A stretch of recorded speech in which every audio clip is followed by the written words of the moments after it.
afternoon. Before we begin, I'm going to make this statement, let it stand on its own. I'm not going to take any questions, but I'll be taking questions tomorrow and the next day. But I don't want anything to get in the way of the statement. To be very blunt about it. Not that you wouldn't just focus on the statement. Earlier this morning, the United States Senate, as you all know, voted overwhelmingly by a margin of 70 to 29 to move forward with the bipartisan national security bill. Now it moves to the House. And I urge Speaker Johnson to bring it to the floor immediately. Immediately. There's no question that if the Senate bill was put on the floor in the House of Representatives, it would pass. It would pass. And the Speaker knows that. So I call on the Speaker to let the full House speak its mind and not allow a minority of most extreme voices in the House to block this bill even from being voted on. Even from being voted on. This is a critical act for the House to move. It needs to move. The bill provides urgent funding for Ukraine so it can keep defending itself against Putin's vicious, vicious onslaught. We've all seen the terrible stories in recent weeks. Ukrainian soldiers out of artillery shells, Ukrainian units rationing rounds of ammunition to defend themselves, Ukrainian families worried that the next Russian strike will permanently plunge them into darkness or worse. This bipartisan bill sends a clear message to Ukrainians and to our partners and to our allies around the world. America can be trusted. America can be relied upon. And America stands up for freedom. We stand strong for our allies. We never bow down to anyone, and certainly not to Vladimir Putin. So let's get on with this. Remember, the United States pulled together a coalition of nearly 50 nations to support Ukraine. We unified NATO, expanded it. We can't walk away now. That's what Putin's betting on. He just flatly said that. Supporting this bill is standing up to Putin. Opposing it is playing into Putin's hands. As I've said before, the stakes in this fight extend far beyond Ukraine. If we don't stop Putin's appetite for power and control in Ukraine, he won't limit himself just to Ukraine. And the cost for America and our allies and partners are going to rise. For Republicans in Congress who think they can oppose funding for Ukraine and not be held accountable, history is watching. History is watching. History is watching. Failure to support Ukraine at this critical moment will never be forgotten. I want to be clear about something, because I know it's important to the American people. While this bill sends military equipment to Ukraine, it spends the money right here in the United States of America, in places like Arizona, where the Patriot missiles are built, in Alabama, where the Javelin missiles are built, in Pennsylvania, Ohio, and Texas, where artillery shells are made.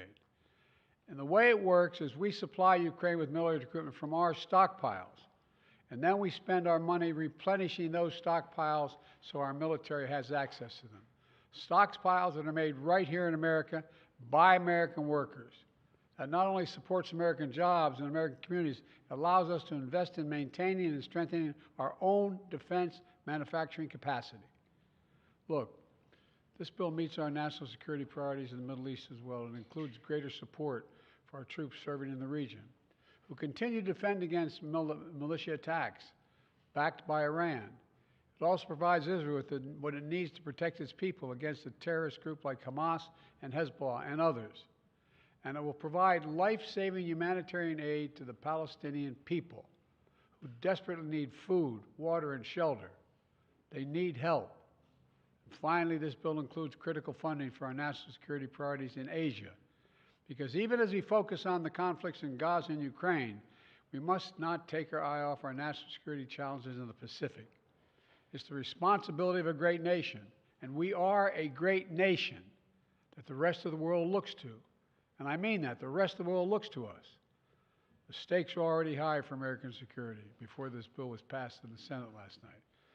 But in recent days, those stakes have risen. And that's because the former president has sent a dangerous and shockingly, frankly, un-American signal to the world.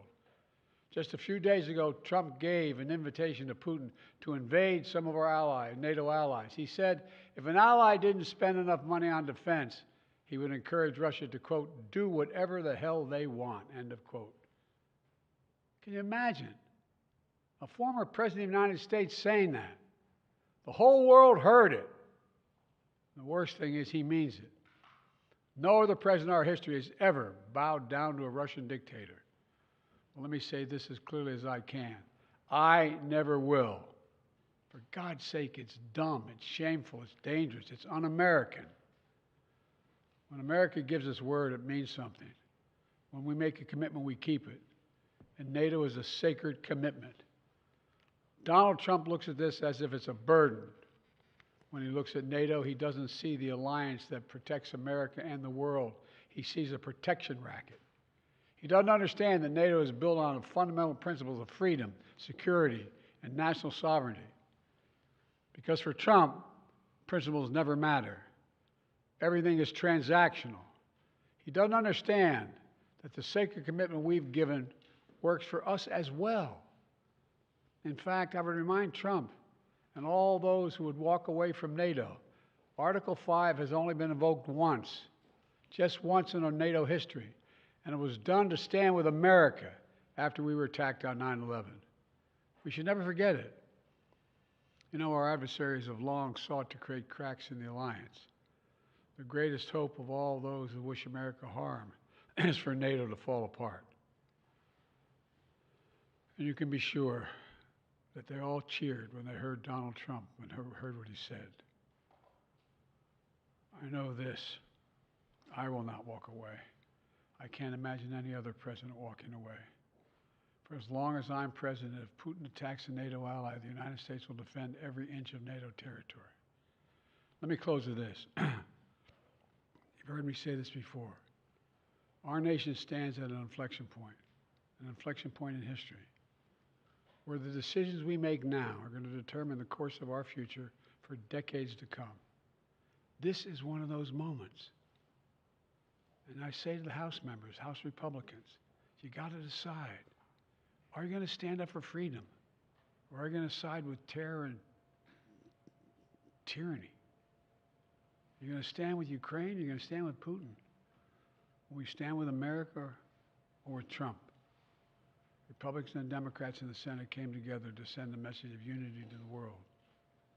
It's time for the House Republicans to do the same thing, to pass this bill immediately, to stand for decency, stand for democracy, to stand up to a so-called leader hell-bent on weakening American security. And I mean it sincerely. History is watching. History is watching. In moments like this, we have to remember who we are. We're the United States of America. The world is looking to us. There's nothing beyond our capacity when we act together. In this case, acting together includes acting with our NATO allies. God bless you all. May God protect our speakers, and I promise I'll come back and answer questions later. Thank you. When Trump said that, sir, what did Putin hear? What's plan B if the speaker doesn't act? Sir, the hostage is